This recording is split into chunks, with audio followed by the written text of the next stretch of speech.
زندگی تو ونکوور چطوریه؟ گرونه، قشنگه، ارزش داره بیای؟ سلام. اگه تا حالا به مهاجرت فکر کردی یا حتی یه بارم اسم کانادا به گوشت خورده، احتمالاً اسم ونکوور هم به گوشت خورده. شهری که همه از طبیعت و آب و هوای خوبش میگن. ولی خب واقعاً زندگی توی ونکوور چطوریه؟ اول از همه بذار از آب و هوا شروع کنیم. ونکوور فرق داره با بقیه شهرهای کانادا. زمستوناش خبری از برف و کولاک سنگین نیست، بیشتر بارونه. به همین خاطرم بهش میگن رینکوور. ولی از بهار به بعد هوا عالیه. آفتاب، درختای همیشه سبز، ساحل، کوه، همه کنار هم. خیلی ها این هوا رو دلیل اصلی مهاجرت به ونکوور میدونن. حالا بریم سراغ واقعیت سخت‌تر. هزینه‌های زندگی. راستش ونکوور یکی از گرونترین شهرهای دنیاست.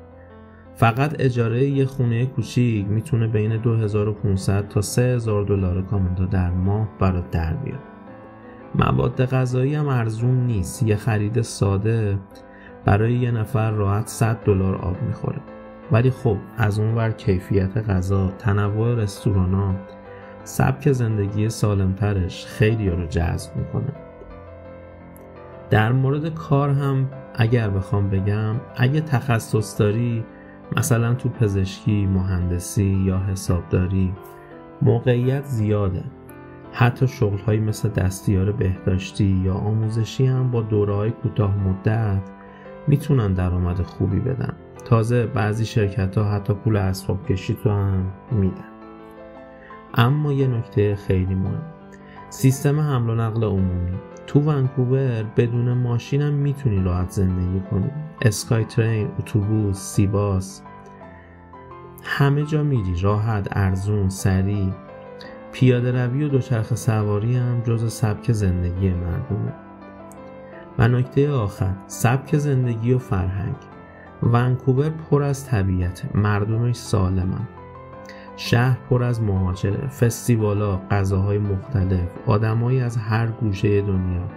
ولی خب چالشایی مثل بیخانمانی و اعتیاد هم توی بعضی محله ها هست که نمیشه نادیده گرفت. پس آیا زندگی در ونکوور برای تو مناسبه؟ اگه درآمد خوبی داری، عاشق طبیعتی، سبک زندگی سالم دوست داری و با هزینه بالا کنار میای، ونکوور جای فوق‌العاده‌ایه. ولی اگه دنبال زندگی ارزون و راحت تری هستی، شاید بهتره اول بیشتر تحقیق کنی. مرسی که دیدی. اگه دوست داشتی لایک کن، سابسکرایب یادت نره، نظرتو حتما برام بنویس. بعد بهم بگو دوست داری درباره کدوم شهر دیگه کانادا هم ویدیو و مطلب بسازم. مرسی، فعلا.